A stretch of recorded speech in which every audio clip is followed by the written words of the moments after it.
வணக்கம், ஆய்போவன், அஸ்லாம் வலைக்கும். இலங்கையில் தற்கால நிகழ்வுகள் நாளுக்கு நாள் பல சுவாரஸ்யமான விடயங்களோடு நடந்தேறுகின்ற இந்த வேளையில, இந்த காலகட்டத்தில மக்களுக்கு மிக அத்தியாவசியமா என்னென்ன விஷயம் தெரிஞ்சிருக்கணும், என்னென்ன விஷயம் கொண்டு சேர்க்க வேண்டியிருக்கு, இப்படி சில விஷயங்கள ஆராய்ஞ்சு, இலங்கையினுடைய இந்த நாள் கட்டத்தில மிக முக்கியமான விஷயங்கள உங்களிடத்தில கொண்டு சேர்க்கிற ஒரு வண்ணமா, நம்மளோட எஸ்எல் ஃபோக்கஸ் வானம் டாட் மூலமாக உங்களிடத்தில் கொண்டு செல்வதற்காக நாங்க ஆயத்தப்படுத்தி இருக்கோம். அந்த வகையில ஏற்கனவே நான் குறிப்பிட்டது போல, இந்த சில முக்கியமான விஷயங்கள கலந்துரையாடிக் கொள்ளக்கூடிய வகையிலயும், குறிப்பிட்ட சில விஷயங்கள உற்று நோக்கக்கூடிய வகையிலயும், நம்மளோட மறுமுனையில வானம் டாட் அ டிரெக்டர், நிறுவனர் காத்துக் கொண்டிருக்கின்ற பட்சத்தில அவரையும் நாங்க நிகழ்ச்சியோடு இணைத்துக் கொள்வோம். சில முக்கியமான விஷயங்கள சுவாரஸ்யமான வகையிலயும், சுருக்கமாகவும் கதைச்சு கலந்துரையாடிக் கொள்ளுவோம். வணக்கம். வணக்கம் வணக்கம் ஐபோவன். அஸ்ஸலாமு அலைக்கும். சந்திக்கிற மகிழ்ச்சி. நாங்க ஏற்கனவே குறிப்பிட்டது போல நிகழ்ச்சியில ஒரு சில கேள்விகள கேட்டு, அந்த கேள்விகளூடாகவே சில பதில்களையும் பெற்றுக்கொண்டோம்னு சொன்னா, முக்கியமாக உங்களிடத்திலிருந்து கலந்துரையாடக்கூடிய வகையிலயும் இருக்கும். அதுபோல சில விஷயங்கள நாங்க ஜூம் பண்ணி பிரிச்சு பார்த்து ஒரு ஆராயக்கூடிய வகையிலயும் இருக்கும் என்ற வகையில, முதலாவதாக உங்களிடத்தில கேட்டுக்கொள்ள விரும்புற அந்த கேள்வி என்னன்னு சொன்னால், 2024 பாராளுமன்ற தேர்தல், அதனுடைய வேட்பாளர்களுடைய பெயர் பட்டியல் எவ்வாறாக இருக்கப் போகுது? யார் யார் குறிப்பிட்ட வகையில வேட்பாளர்களாக வரக்கூடும்? அந்த வேட்பாளர் அப்படின்ற அந்த ஒரு பெயர் பட்டியல் என்ற விஷயம், நீங்க உங்களுடைய பார்வையில எப்படி பார்க்குறீங்க? இப்ப இதுல நாங்கள் சொல்ல வருகின்ற கருத்துக்கள் பொதுவான ஒரு அவதானிப்பு. ஊடகம் என்ற அஹ், போர்வையில், ஊடகம் என்ற ஒரு நோக்கத்தில், எந்த ஒரு பாராபட்சமும் இல்லாமல் பொது அவதானிப்பை அடிப்படையாக வைத்து மாத்திரம்தான் நாங்கள் இந்த விடயத்தை இந்த நிகழ்ச்சியிலே தொடர்ச்சியாக பேசப் போகின்றோம். நிறைய பேர் இந்த நிகழ்ச்சியில் இணைந்து கொண்டு தங்கள் கருத்துக்களையும் சொல்வதற்காக காத்திருக்கின்றார்கள். அந்த வரிசையில் பாராளுமன்ற தேர்தலுக்கான பெயர் பட்டியல் இப்பொழுது பல கட்சிகள் சார்பாகவும் தயாராகி கொண்டிருக்கின்றது. பாராளுமன்ற தேர்தலை பொறுத்தவரையிலே ஒரு கட்டத்தில் பாராளுமன்றத்தில் அல்ல அரசியல் நெருக்கடிகள் வரும்போது பொதுவாக நீங்கள் தானே தெரிவு செய்தீர்கள் என்று மக்களை நோக்கி விரல் நீட்டுகின்ற சில சந்தர்ப்பங்களை பார்க்கின்றோம். நீங்கள் தானே தெரிவு செய்தவர்கள், நீங்கள் தெரிவு செய்தவர்கள் தானே பாராளுமன்றத்தில் இருக்கின்றார்கள் என்பது. பாராளுமன்றத்திற்கு செல்பவர்களுக்கான பெயர் பட்டியலை தயாரித்து வெளியிடுவது கட்சிகள், அது மக்களிலே தயாரித்து வெளியிடுவது கட்சிகள். கட்சிகள் தான் இந்தந்த நபர்கள் போட்டியிடுகின்றார்கள் என்பதை அறிவிக்கின்றன. அதன் அடிப்படையில் அதில் இருக்கின்றவர்களை தெரிவு செய்வதுதான் மக்களுடைய ஒரு வேலையாக இருக்கின்றது. ஸோ பெயர் பட்டியல் என்பது இப்பொழுதும் தயார்படுத்தப்படுகின்றது. ஆனால் இம்முறை நிறைய அவதானிப்புகள், நிறைய ஆலோசனைகளை வைத்துதான் இந்த பெயர் பட்டியல்கள் தயாராகி கொண்டிருப்பதாக இதுவரை எங்களுக்கு கிடைக்கின்ற தகவல்கள். அதுவும் பொதுவாக தமிழ், முஸ்லிம், மலையக மக்கள் சார்ந்த கட்சிகள் நிறைய விடயங்களை பேசிக் கொள்கின்றன. உதாரணமாக சொல்ல போனால் தமிழரசு கட்சியில் ஏற்கனவே தேர்தல்களில் தோற்றவர்கள் அல்லது மக்களால் நிராகரிக்கப்பட்டவர்களுக்கு இடமில்லை என்ற ஒரு ஸ்ட்ராங்கான ஒரு கருத்தினை கட்சிக்குள் பேசப்படுவதாக தெரிகின்றது. அது மாத்திரமல்லாமல் இளைஞர்களுக்கு, புதிய இளைஞர்களுக்கு இடம் கொடுக்க வேண்டும் என்பது. ஆனால் இதில் இன்னொரு நகைச்சுவையான ஒரு விடயம் அல்லது ஒரு வேடிக்கையான விடயம் என்று நாங்கள் பார்க்கலாம்.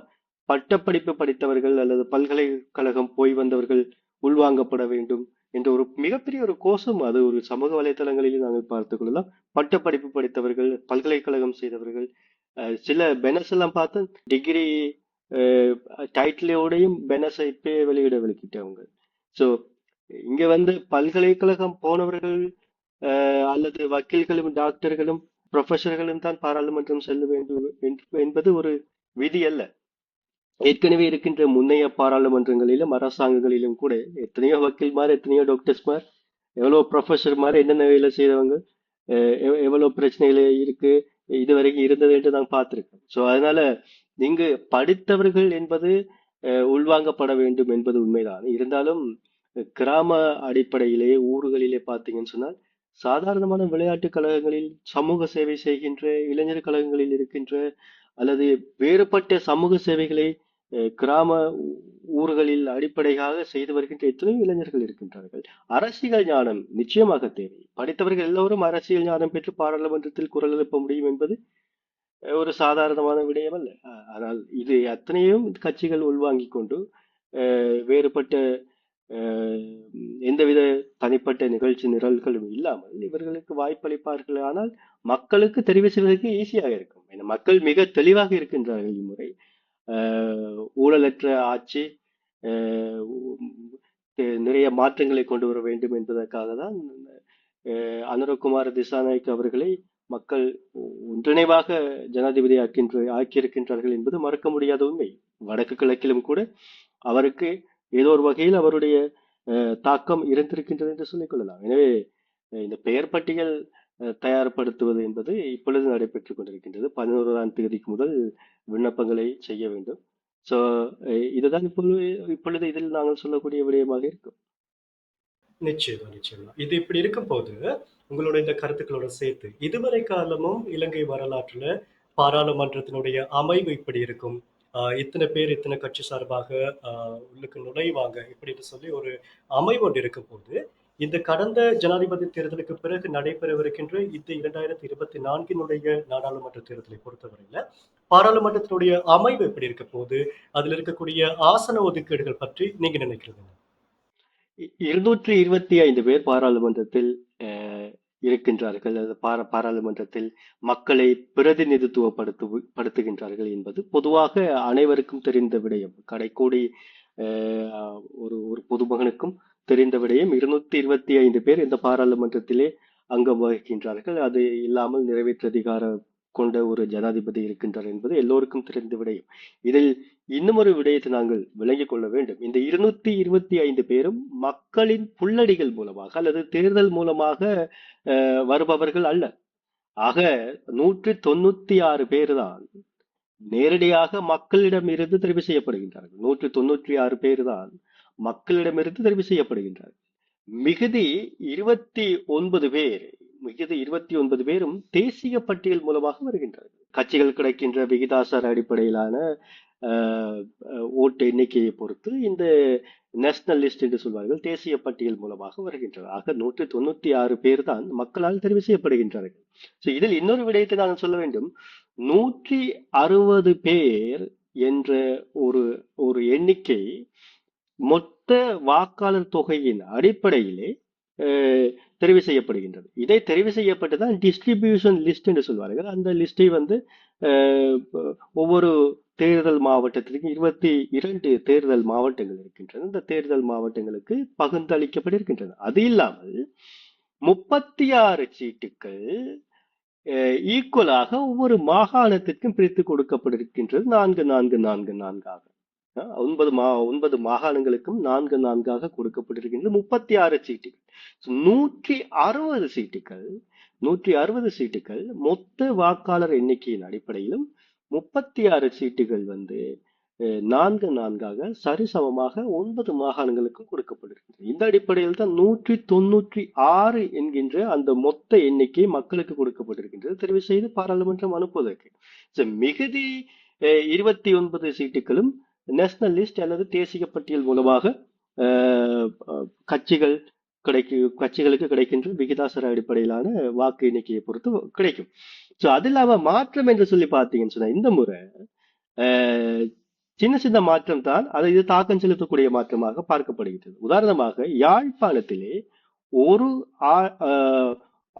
ஆசன ஒதுக்கீடு குறைந்திருக்கின்றது. பொதுவாக 7 இருக்கும், இந்த முறை 6 தான் யாழ்ப்பாணத்துக்கு, யாழ் தேர்தல் மாவட்டத்திற்கு கிடைத்திருக்கின்ற ஆசன எண்ணிக்கை. அது மாத்திரமல்லாமல் கொழும்பு அதிகூடிய பாராளுமன்ற உறுப்பினர்களை அனுப்புகின்ற மாவட்டம் இம்முறை ஒன்றை குறைந்திருக்கின்றது. கொழும்புக்கு இம்முறை கிடைத்திருப்பது 18 ஆசனங்கள் மாத்திரம். கம்பாவுக்கு கூடியிருக்கின்றது. கம்பகா ஒரு ஆசனத்தை கூட்டிக் கொண்டிருக்கின்றது. காரணம், அதிகூடிய வாக்காளர்கள் இந்த முறை கம்பகா மாவட்டத்திலிருந்து பதிவு செய்யப்பட்டிருக்கின்றார்கள். 19ஆக உயர்ந்திருக்கின்றது கம்பகாவிற்கு. களுத்துறைக்கும் ஒன்று உயர்ந்திருக்கின்றது, 11ஆக இருக்கின்றது. சீக்கிரமாக இந்த மொத்த ஒதுக்கீட்டு தொகைகளை பார்த்து விடலாம். அந்த அடிப்படையில் திருகோணமலை 4 ஆசனங்கள், மட்டக்களப்பு 5 ஆசனம், மாத்தளை 5 ஆசனம், புலனறுவை 5 ஆசனங்கள், மொனராகலை 6 ஆசனங்கள், வன்னி 6 ஆசனம், யாழ்ப்பாணம் 6 ஆசனம், திகாமுடலி அம்பாறையோடு இணைந்த பகுதி 7 ஆசனம், ஹம்பாந்தோட்டை 7, மாத்தறை 7, நுவரெலியா 8, புத்தளம் 8, அனுராதபுரம் 9, பதுல்ல 9, கேகாலை 9, காலி 9, களுத்துறை 11, ரத்னபுரை 11, கேண்டி 12, குருநேகல 15, கொழும்பு 18, கம்பகா 19. இவ்வாறு தான் இந்த டிஸ்ட்ரிபியூஷன் லிஸ்ட் பகிர்ந்தளிப்பு அமைந்திருக்கின்றது. இது 196 ஆசனங்களுக்கு மாத்திரம் தான், ஏற்கனவே சொன்னது போல. மிகுதி வருகின்ற இந்த 29 ஆசனங்களும் தேசிய பட்டியல் ரீதியாக தான் தெரிவு செய்ய கட்சிகள் தெரிவு செய்து குறிப்பிட்ட உறுப்பினர்களை அனுப்பும். சரி. பாராளுமன்ற தேர்தல் இப்படி இருக்கு. பாராளுமன்றத்துக்கான ஆசன ஒதுக்கீடுகள் இப்படி இருக்கு. கடந்த ஜனாதிபதி தேர்தல் நாம் அனைவரும் அறிஞ்ச ஒரு விஷயம். இலங்கையை பொறுத்தவரைக்கும் ஒரு வரலாற்று சம்பவமாகவும் இருந்துச்சு. சுவாரஸ்யமான ஒரு விஷயமாகவும் இருந்துச்சு. அதுல தமிழ் பேசுகின்ற மக்கள், குறிப்பாக வடக்கு, கிழக்கு, மலையகம் போன்ற பிரதேசங்கள்ல தமிழ் பேசுகின்ற மக்களுடைய வாக்களிப்பு வீதம் எப்படி இருந்துச்சுன்றதும் நம்ம அறிஞ்ச ஒரு விஷயம். இது இப்படி இருக்கு. இலங்கையில தற்காலத்துல அதிகமாக அன்பாகவும், சுருக்கமாகவும் அழைக்கப்படுகின்ற ஜனாதிபதி ஏகேடி அனுரகுமார திசாநாயக்க அவர்களுடைய தாக்கம் இப்ப எப்படி இருக்கு? இந்த காலகட்டத்துல, அதாவது குறிப்பாக ஜனாதிபதி தேர்தலுக்கு பிறகு தமிழ் பேசுகின்ற மக்களிடத்துல ஏகேடி அவர்களுடைய தாக்கம் எப்படி இருக்குன்னு சொல்லி நினைக்கிறீங்க? ஜனாதிபதி தேர்தல் காலப்பகுதியிலே அல்லது அதுக்கு முன்னதான காலப்பகுதியிலே அல்லது ஜனாதிபதி தேர்தல் அமைய போகின்றது, வரப்போகின்றது என்ற காலப்பகுதியிலே தென் பகுதியில் எந்த அளவிற்கு பொதுவாக பேசப்பட்டு ஏகேடி அவர்களை ஜனாதிபதியாக ஆக்க வேண்டும் என்ற ஒரு பொது கருத்து அமைந்ததோ அந்த அளவிற்கு வடக்கு கிழக்கு பகுதியிலோ அல்ல மலையகத்திலோ பேசப்படவில்லை என்பதுதான் நிதர்சனமான கருத்து. சோ இருந்தாலும் கூட வடக்கு கிழக்கு மலையக பகுதியில் தங்கட சொந்த காசை போட்டு, பொக்கெட்டில் உள்ள காசை போட்டு, அதை பொது வெளியில பல எதிர்ப்புகளுக்கு மத்தியிலையும் தங்களுடைய கருத்துக்களை வைத்து அப்படி நிறைய பேர் வேலை செய்திருந்தாங்க. ஆனாலும் கூட வெற்றி பெற்ற பிறகு ஒரு குரூப்னு அப்படி அந்த வெற்றியை ஹைஜாக் பண்ண மாதிரி எங்களுடைய ஏகேடி நாங்கள் தான் இவரை வெற்றி பெற வைத்தோம், யாரும் எங்களுக்கு கதைக்கலன்ற மாதிரி ஒரு சமூக பொது வெளியிலையும் சமூக ஊடகங்களிலும் இப்படியான பொது கருத்து ஒன்று வந்துட்டு, இது ஒரு மாற்றத்திற்கான ஒரு பாங்காக பார்க்கப்பட்டாலும் கூட நான் என்ன சொல்ல வருகின்றேன் என்றால், அதாவது ஏற்கனவே இருந்த தன்மையை விட, ஆதரவு தன்மையை விட இப்பொழுது அதிகரித்திருக்கின்றது என்பது ஒரு நிதர்சனமான உண்மை. ஆரம்பத்தில் வெளிப்படையாக பேச பயந்தவர்கள் அல்லது யாழ்ப்பாணத்திலே பொதுவாக ஒரு கருத்து இருந்தது, அனுரகுமார திசாநாயக்க அவர்களை ஜேபி காரன் என்ன செய்வானோ அப்படி என்று எல்லாம் பொதுவெளியில் நிறைய பேர் கதைத்த தன்மை இருந்தது. ஆனால் இந்த தன்மை இப்பொழுது மாறி இருக்கின்றது. இப்பொழுது அவர் செய்கின்ற ஜனாதிபதியாக வந்ததுக்கு பிறகு கட்டம் கட்டமாக அவர்கள் செய்த சில வேலைகளாக இருக்கலாம் அல்லது கட்டமாக எடுத்த சில நடவடிக்கைகளாக இருக்கலாம். இதனை வைத்துக்கொண்டு மக்கள் பார்க்கின்ற பார்வை மாறி இருக்கின்றது. இது ஒட்டுமொத்தமாகவே இது மாறி இருக்கின்றது இந்த அமைப்பு. சோ கடந்த ஜனாதிபதி தேர்தலிலே குறிப்பிட்டு சொல்ல போனால் 56,34,915 வாக்கை பெற்றிருந்தார் அனுரகுமார திசாநாயக்க அவர்கள். சோ சஜித் பிரேமதாஸ் அவர்கள் 43,63,035 ஓட்டுகளை ஒட்டுமொத்தமாக பெற்றிருந்தார். ஆனால் இந்த நிலைமை இப்பொழுது இன்னும் மாறுவதற்கான வாய்ப்பு இருக்கின்றது. அந்த அடிப்படையிலே இது நடந்த ஒரு அனலைசிஸை அடிப்படையாக வைத்துக்கொண்டு இந்த நம்பர்ஸ் உங்களுக்கு சொல்கிறேன். அனுரகுமார திசாநாயக்க அவர்கள் கிடைத்த ஒட்டுமொத்த 56,34,915 வாக்குகளின் அடிப்படையில் பாராளுமன்ற தேர்தலில் ஆசன ஒதுக்கீடை நாங்கள் அந்த அளவிற்கு நாங்கள் வகைப்படுத்தி பார்ப்போமாக இருந்தால், அவருக்கு கிடைத்த அந்த 56 லட்சம் சராசரியான ஓட்டுகளில் 105 ஆசனங்களை அவர் பெற்றிருக்க வேண்டும். சஜித் பிரேமதாஸ் அவர்களின் கட்சி 78 ஆசனங்களை அவர் பெற்றிருக்க வேண்டும். இது இல்லாமல் ரணில் விக்ரமசிங்க அவர்களுக்கு 37 ஆசன ஒதுக்கீடு, அவருக்கு கிடைத்த வாக்குகள் 22,99,767. அது இல்லாமல் நாமல் ராஜபக்ச அவர்களுக்கு ஒரு குறிப்பிட்ட எண்ணிக்கை, ஒரு ஆசனம் தான் அவருக்கு இம்முறை காட்டப்படுகின்றது இந்த அனலைசிஸ் அடிப்படையில். அது இல்லாமல் தமிழ் பேசும் மக்களின் வடக்கு கிழக்கு மக்களின் நிறைய ஓட்டுகள் பி அரியநேந்திரன் அவர்களுக்கு சங்க சின்னத்தில் கிடைத்திருந்தது. சங்க சின்னம் இனிமேல் இல்லை என்பது அது வேற கருத்து. இருந்தாலும் சங்கக்கு கிடைத்தது இந்த ஆசனங்களின் எண்ணிக்கை 4. இப்படிதான் நிலைமை இருந்தது ஜனாதிபதி தேர்தலின் போது. இந்த நிலைமை வெகுவாக மாறி இருக்கலாம். இதில் காரணம் என்னன்னு சொன்னால், ஏற்கனவே இருந்த பாராளுமன்ற உறுப்பினர்கள் கட்சிகள் மீதான வெறுப்பு என்பிபி அல்லது ஏகேடி அனுரகுமார திசாநாயக் அவர்களின் ஆதரவை கூட்டி இருக்கலாம் என்பதுதான் ஒரு கணிப்பாக இருக்கின்றது. அது மாத்திரமல்லாமல் அவர் தனிப்பட்ட முறையிலே அவருடைய ப்ரொஃபைல், ஏகேடியுடைய ப்ரொஃபைல், அவருடைய ஆளுமை, அவருடைய திறமை, இதனை அடிப்படையாக கொண்டும் மக்கள் நிறைய அவரை சார்ந்த நிறைய விடயங்கள் ஆதரவு தன்மை அதிகரித்துக் கொண்டிருக்கின்றது. இருந்தாலும் கூட இது பொது தேர்தல் அல்லது பாராளுமன்ற தேர்தல் என்பதால் அங்கு பிரதிநிதித்துவப்படுத்துகின்ற அந்த அந்த லிஸ்ட்ல ஏற்கனவே நாங்கள் கதைத்த போது அந்த அந்த லிஸ்ட்ல உள்ளவர்களை வைத்துக் கொண்டுதான் இங்கு ஓட்டு பரிமாற்றம் என்பது அல்லது ஓட்டு தாக்கம் என்பது அமைய போகின்றது. அதனை பொறுத்துதான் பார்க்க வேண்டும். சரி.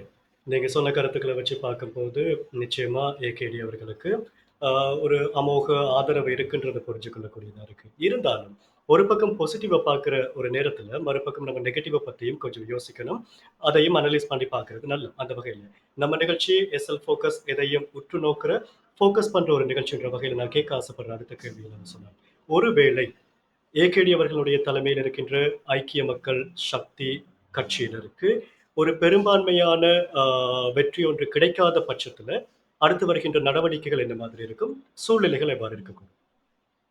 பாராளுமன்ற தேர்தலில் என்பிபி அரசாங்கத்திற்கு பெரும்பான்மை கிடைக்கும் என்பதுதான் பொதுவான நம்பிக்கையாக இருக்கின்றது. அதற்கு அடிப்படை காரணம், இதுவரை வந்த வரலாற்று தேர்தல்களிலே, பொதுவாக ஜனாதிபதி தேர்தலுக்கு பிறகு வந்த பொது தேர்தல்களிலே ஜனாதிபதி எந்த கட்சியை பிரதிநிதித்துவப்படுத்துகின்றாரோ அந்த கட்சி மிகப்பெரிய பெரும்பான்மையை கொண்டுதான் ஆட்சி அமைத்திருக்கின்றது. இதுதான் வரலாறு. அதன் அடிப்படையிலே நான் நேற்று பார்த்தேன், இந்த கம்மன் பில தமிழ் பேசும் மக்களால் வெறுக்கப்படுகின்ற ஒரு அரசியல்வாதி என்று கூட சொல்லலாம். அவர் சொல்லியிருக்கின்றார், என்பிபி அரசாங்கம் 120 சீட்டுகள் வரை பாராளுமன்றத்திலே எடுத்துக்கொள்ளக்கூடிய வாய்ப்பு இருக்கின்றது என்று. இது பொதுவான கருத்து.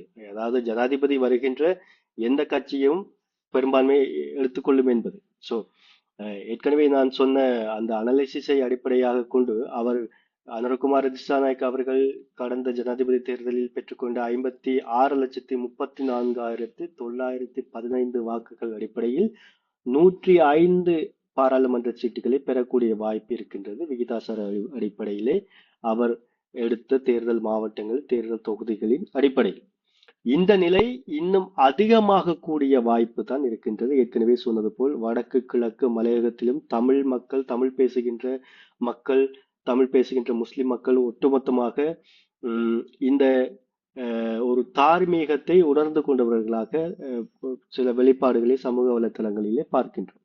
இது மாறக்கூடிய, அதாவது பாசிட்டிவா மாறக்கூடிய வாய்ப்புகள் தான் அதிகமாக இருக்கின்றன. இருந்தாலும் ஒருவேளை அது நடைபெறாவிட்டால், ஜனாதிபதி ஒரு கட்சியிலும் பாராளுமன்றம் பெரும்பான்மை ஒரு பகுதியிலும் இருக்கும் போது ஜனாதிபதியினால் எந்த முக்கியமான முடிவுகளையும் எடுக்க முடியாத ஒரு காரணமாகிவிட்டது. சரியான ஒரு பிறழ்வு நிலை, நெருக்கடி நிலை, மீண்டும் நாடு அதால ஒரு பாதாளத்திற்கு செல்கின்ற ஒரு நிலைமையை உருவாகும் என்கின்ற மிக பயங்கரமான நிலைமை ஒன்று உள்ளது. காரணம், பாராளுமன்றம் என்பது இலங்கையின் அரசியல் அமைப்பை பொறுத்தவரையிலே சட்டங்களை இயற்றக்கூடிய அல்லது சட்டங்களை மாற்றக்கூடிய சக்தி பாராளுமன்றத்திற்கு இருக்கின்றது. சோ அனுரகுமார திசாநாயக் அவர்கள் தொடர்ச்சியாக சொல்லி வருகின்ற விடயம், அரசியல் அமைப்பின் சீர்திருத்தங்கள் பல இடம்பெற்றன. எனக்கு தெரிந்த 21 முறை இலங்கை அரசியல் அமைப்பில் இதுவரையில் 1978 வந்த அரசியல் அமைப்பில் 21 முறை இதுவரை அமெண்ட்மெண்ட்ஸ், சீர்திருத்தங்கள் செய்யப்பட்டிருக்கின்றன. ஆனால் இந்த சீர்திருத்தங்கள் பொதுவாகவே பாராளுமன்றத்தின் பெரும்பான்மையோடு ஏற்றுக்கொள்ளப்பட்டதாக முடிவு செய்யப்பட்டுள்ளது. இது மக்களிடம் கொண்டு சேர்க்கப்படவில்லை என்பதை அஹ், அனுரகுமார திசாநாயக் அவர்கள் நீண்ட காலமாக பேசி வருகின்றார். ஸோ இப்ப அண்மையில் நடந்த ஒரு சந்திப்பின் போது கூட ஒரு பௌத்த பீடாதிபதிகளிடம் அவர் சொல்லியிருப்பது, பாராளுமன்றத்தில் அரசியல் கட்சிகள் அரசியல் சார்ந்த சில சீர்திருத்தங்களை அரசியல் அமைப்பில் கொண்டு வந்திருந்தார்கள். அது பல நெருக்கடி நிலைமைகளுக்கு காரணமாக இருந்தது. எனவே பொதுமக்கள் ஏற்றுக்கொள்ளக்கூடிய, பொதுமக்கள் ஆதரிக்கின்ற, பொதுமக்கள் தங்கள் கருத்துக்களை வெளிப்படுத்தக்கூடிய ஒரு அரசியல் அமைப்பை முன்வைக்க வேண்டும் என்பது அவருடைய ஸ்ட்ராங்கான கருத்தாக அமைகின்றது. இது எப்படி இருந்தாலும் அரசியலமைப்பை தொடர்ந்து நிறைய சட்டங்கள் மாற்ற வேண்டிய அல்லது கொண்டு வர வேண்டிய தேவை ஏற்படலாம். இந்த பாராளுமன்றம் என்பது பெரும்பான்மையுடன் அமைவாக இருந்தால் மாத்திரம்தான் ஜனாதிபதியினால் இத்தகைய சட்ட ரீதியான சட்ட மாற்றங்கள், சட்டங்கள், அரசியலமைப்பு சார்ந்த விடயங்களை செய்யக்கூடிய மாதிரி இருக்கும். அது இல்லாமல் நிதி முகாமைத்துவம் பாராளுமன்ற பெரும்பான்மை இருக்கும் போதுதான் ஒரு அரசாங்கத்திற்கு அதை தேவையான திட்டங்களை செய்வதோ, தேவையான மாற்றங்களை கொண்டு வருவதோ, இல்ல IMF சில நடவடிக்கைகளை இந்த அரசாங்கம் செய்ய வேண்டிய தேவை இருக்கின்றது. இது பெரும்பான்மை இல்லாவிட்டால் இது மிகப்பெரிய ஒரு பாரதூரமான பிரச்சனையாக இருக்கும். எனவே பெரும்பான்மை என்பது மிக முக்கியமானது. அது இல்லாமல் ஒரு அரசியல் சூழ்ச்சியின் மூலமாக இந்த அரசாங்கத்தை கவிழ்க்கக்கூடிய வாய்ப்புகள் கூட இருக்கின்றன, பெரும்பான்மை கிடைக்காவிட்டால். இப்படி மிக பயங்கரமான சூழ்ச்சிகள், பிரச்சனைகள் இருக்கலாம். ஏற்கனவே இலங்கை பொருளாதார நெருக்கடியிலிருந்து கொஞ்சம் கொஞ்சமாக மீண்டு வருகின்றது. அரசியல் பிறழ்வு இருந்தது, அரசியல் பிறழ்வில் இருந்து மீண்டு வந்தது. ஸோ இந்த நிலைமை இன்னும் மோசமாக மாறக்கூடிய வாய்ப்புகள் இருக்கும், பெரும்பான்மை கிடைக்காமல் போனால் மிக பாரதூரமான விடயமாக இருக்கும். ஆனால் சில வேளைகளில் NPP அரசாங்கத்திற்கு பெரும்பான்மை அமைக்க முடியாவிட்டால் சில நேரம் சிறிய சிறிய கட்சிகளை அல்ல சிறிய சிறிய சம்மேளனங்களை, சங்கங்களை பிரதிநிதித்துவப்படுத்துகின்ற ஊழலற்ற சில அமைப்புகளை தங்களோடு இணைத்துக் கொண்டு அதன் மூலமாக பலம் பொருந்திய ஒரு பெரும்பான்மையாக காட்டக்கூடிய வாய்ப்பு இருந்தால் அதையும் செய்வதற்கு NPP அரசாங்கம் ஆலோசித்துக் கொண்டிருக்கும் என்று எதிர்பார்க்கப்படுகின்றது. அது சொல்ல முடியாது இது எப்படி மாறும் என்று சொல்லி. சரி, நடைபெறவிருக்கின்ற பாராளுமன்ற தேர்தல் தொடர்பான கட்டங்கள், திட்டங்கள் ஒரு புறம் இப்படி இருக்கு. அண்மை கால செய்திகள்ல நம்ம பார்க்கக்கூடியதாக இருக்குது. முன்னாள் பாராளுமன்ற உறுப்பினர்கள் உட்பட சில முக்கிய அரசியல் பிரமுகர்கள் தேர்தலை விட்டும் சரி, அரசியலை விட்டும் சரி விலகி வருகிறார்கள். அதை அவங்க உத்தியோகபூர்வமா அறிவிச்சிட்டும் வராங்க. இது சம்பந்தமாக உங்களுடைய போக்கஸ் என்னவா இருக்கு? பாராளுமன்ற தேர்தலில் போட்டியிட மாட்டேன் அல்லது முற்றுமுழுதாக அரசியலிருந்து விலகுகின்றது 35 பேர்கிட்ட சொல்லியிருக்காங்க. இதில் மிக முக்கியமான பல அரசியல் புள்ளிகள் அல்லது மிக நீண்ட காலமாக இலங்கை அரசியலில் இருக்கின்ற, அரசியலில் தவிர்க்க முடியாமல் இதுவரை இருந்த என்று சொல்லக்கூடிய மிக முக்கியமான நபர்கள் பல ஜனாதிபதிகள் உள்ளடங்கலாக மைத்ரிபால சிறிசேன, கோத்தபாய ராஜபக்ச, மஹிந்த ராஜபக்ச போன்று இதுவரையில் தாங்கள் பாராளுமன்ற தேர்தலில் பங்கு கொள்ள போவதில்லை. ரணில் விக்ரமசிங்கே சொல்லலாம், இன்னும் ஷுவர் இல்லை, அவர் சில நேரத்துக்கு எப்படி முடிவை மாற்றக்கூடிய வாய்ப்புகள் கூட இருக்கின்றன கடந்த கால நடைமுறையை பொறுத்து. அது இல்லாமல் மஹிந்த யாப்பா அபேவர்த்தன, சமல் ராஜபக்ச, GLPS, விஜயதாச ராஜபக்ச, அலி சப்ரி, பந்துல குணவர்த்தன, திஸ்ஸ வித்தாரண, வாசுதேவ நாணயக்கார, சிசிர ஜெயக்குடி, காமி லோக்கு, இப்படி மிக நீண்ட லிஸ்ட் இருக்கு. இதுல CV விக்னேஸ்வரன் போன்றவர்களின் பெயர்களும் அடிப்படுகின்றன. ஒட்டுமொத்தமான பெயர் லிஸ்ட் எங்களுக்கு ஒட்டுமொத்தமான தேர்தல் பட்டியல் வெளிவந்த பிறகுதான் எங்களுக்கு தெரிய வரும். ஆனால் இதில் மிக முக்கிய காரணமாக இருக்கின்றது, தாங்கள் தோற்று விடுவோமோ என்கின்ற ஒரு ஐயம் ஒரு காரணமாக அமையலாம். அல்லது மாற்றத்தை வேண்டிய ஒரு அரசியல் போக்கு இருக்கின்றமையினால் கட்சியில் பல பிரஷர்ஸ் இருக்கு, நிறைய அழுத்தங்கள் இருக்கு. புதியவர்களை உள்வாங்கிக் கொண்டு தங்கள் கட்சிகளின் ஆசன எண்ணிக்கைகளை பாதுகாத்துக் கொள்வதற்காக கட்சிகள் மிக முக்கியமான முடிவுகளை எடுக்க வேண்டிய ஒரு தீர்மானத்தில் இருக்கின்றார்கள். எனவே சிலர் வாலண்டரி தானாகவே விலத்திக் கொள்கின்றார்கள். சில கட்சிகளின் பிரயத்தனம், அழுத்தங்கள் காரணமாக சிலர் விலத்த வேண்டிய தேவை இருக்கின்றது. அது இல்லாமல் இன்னொரு விஷயத்த பார்க்கணும். ரணில் விக்ரமசிங்கே கொலம்பு 7ல இருக்கு, 5-6 முறை எலெக்ஷன்ல தோத்திருக்கார். ஸோ அவர் அங்கேயே இருப்பார். ஆனா எல்லாருக்கும் அப்படி இல்லை தானே. எல்லாரும் ஊருக்கு போகணும், அங்க உள்ள மக்களை பாதி பார்க்கணும், சந்திக்கணும். அப்படி ஒரு போக்கு இருக்கு. ஸோ எல்லாத்தையும் வச்சு அவங்க அவங்க அந்த இதுல கேட்கறதுல இருந்து விலத்திக் கொள்கின்ற ஒரு தன்மை இருக்கலாம். இது இன்னும் கூட இந்த லிஸ்ட் லாங்கா தான் போகக்கூடிய வாய்ப்பு இருக்கு. காரணம் இளைஞர்களை உள்வாங்குகின்ற கட்சிகள் எடுக்கின்ற தீர்மானங்கள் இதுக்கு காரணமாக அழுத்தங்களாக அமையக்கூடிய வாய்ப்புகள் இருக்கின்றன. சரி. அரசியல் பிரமுகர்கள் அவர்களுடைய நிலைப்பாடு பற்றி நீங்க நல்ல ஒரு ஃபோக்கஸ் கொடுத்ததுக்கு தாண்டி, கடந்த ஜனாதிபதி தேர்தலை பொறுத்தவரைக்கும் ஏகேடி அவர்கள் ஒரு சவால் நிறைந்த தேர்தல முகம் கொடுத்திருந்தாரு. பல சவால்களுக்கு மத்தியில தான் பதவிக்கும் வந்திருக்காரு. அப்படி இருக்கும்போது, பதவிக்கு வந்ததுக்கு பிறகு, அதாவது 2024 நடைபெற்ற ஜனாதிபதி தேர்தலுக்கு ஏகேடி அவர்கள் ஜனாதிபதியாக தேர்ந்தெடுக்கப்பட்டதுக்கு பிறகு, தற்காலத்துல, நிகழ்காலத்துல அவர் முகம் கொடுக்கிற சவால்கள் என்னவா இருக்கும்னு சொல்லி நினைக்கிறீங்க? அது மட்டும் இல்லாம எதிர்காலத்துல பாராளுமன்ற தேர்தலும் ஒரு புறம் இருக்கும்போது, எதிர்கால சவால்கள் எப்படி இருக்க போகுது? இது 2னுடைய ஃபோக்கஸ் உங்களோட சைட்ல என்னவா இருக்கு? இது ஒரு மிக நீண்ட ஒரு ஒரு கலந்துரையாடலாக நாங்கள் இந்த விடயத்தை மட்டுமே இன்னொரு நேரத்துல பேசலாம். காரணம் இது சம்பந்தமாக இப்ப பேசக்கூடியது, எதிர்காலத்துல பேசக்கூடியது, இப்படி நிறைய விடயங்கள் இருக்கின்றன. ஸோ ஒட்டுமொத்தமாக நாங்கள் சுருக்கமாக சொல்ல போனால் ஏகேடிக்கு மிகப்பெரிய சவாலாக இருப்பது எதிர்பார்ப்பு, எகிறுகின்ற எதிர்பார்ப்பு என்று சொல்லலாம். மக்களுடைய எதிர்பார்ப்பு மிக உயர்ந்த நிலையிலே இருக்கின்றது. இந்த எதிர்பார்ப்புகளை அவர் பூர்த்தி செய்யாவிட்டால் மக்களினுடைய ஒரு அதிருப்தி நிலையை சந்திக்க வேண்டிய நிலைமை இருக்கலாம். இப்பொழுது இருக்கின்றது ஒரு தற்காலிக ஒரு கேபினெட், தற்காலிக ஒரு அமைச்சரவையை வைத்துக்கொண்டு அவர் செய்யக்கூடிய விடயங்களை செய்து வருகின்றார். மிக முக்கியமான விடயங்களாக IMF போன்ற மிக முக்கியமாக பிரியோரிட்டி வைஸ் முன்னுரிமைப்படுத்தல் அடிப்படையில் தான் சில விடயங்களை அவரால் செய்ய முடியும். எல்லாத்தையும் இந்த ஒரு குறிப்பிட்ட காலத்தில் செய்ய முடியாது. பாராளுமன்றத்தை கலைத்தார், பாராளுமன்ற தேர்தலுக்குரிய நடவடிக்கைகள் நடந்து கொண்டிருக்கின்றன. ஸோ அதுக்கு அடுத்து வருகின்ற காலப்பகுதியில் தான் அவர் செய்யக்கூடிய விடயங்களை செய்வார். ஊழல் பிடிக்க வேண்டி வந்தார், அது செய்யல, இது செய்யல, இது செய்யல, அவங்கள பிடிக்கல, இதுல கொண்டு வர இல்லை, எல்லாத்தையும் செய்யல. அதனால் குறிப்பிட்ட ஒரு நேரத்துக்குள்ள முன்னுரிமை இலங்கை அரசியல் பிறழ்வு, அரசியல் நெருக்கடி மாத்திரமல்ல, பொருளாதார நிகழ்வு, பொருளாதார பிறழ்வு, பொருளாதார நெருக்கடிகள் மத்தியில் இருக்கின்ற நாடு. ஸோ IMF என்கின்ற அந்த அந்த அடிப்படையிலே உலக வங்கியின் கட்டளைகள் அல்லது அவர்களுடைய கடப்பாடுகள் என்று இருக்கின்றன. அதனை கடந்த சில வாரங்களாக ஆலோசித்து சில முடிவுகளை எடுத்தார். வாகனங்கள் பாவித்தவர்களின் லிஸ்ட் வருவதாக 107 பேர் கொண்ட அந்த லிஸ்ட் இருந்தது. இன்னுமே நிறைய பேருடைய பேர் வெளிவருவதாக இருக்கின்றது. அது இல்லாமல் அவரிடம் பார் லிஸ்ட், பார் லைசன்ஸ் வாங்கியவர்களின் ஒரு பெயர் பட்டியல் வருவதற்குரிய ஒரு ஒரு கருத்து அடிப்படுகின்றது. இப்படி இது நேரடியாக அவர் செய்வதில்லை, அவரை சார்ந்த அலுவல்கள் அமைந்த திணைக்களங்கள் அதன் மூலமாக செய்கின்ற சில விடயங்கள் செய்து வருகின்றார்கள். இருந்தாலும் மக்களுடைய மிகப்பெரிய எதிர்பார்ப்பு இந்த 1.5 மாதத்திற்குள் அவரால் அனைத்து விடயங்களையும் பூர்த்தி செய்ய முடியாததாக இருக்கும். காரணம் என்னவென்று சொன்னால்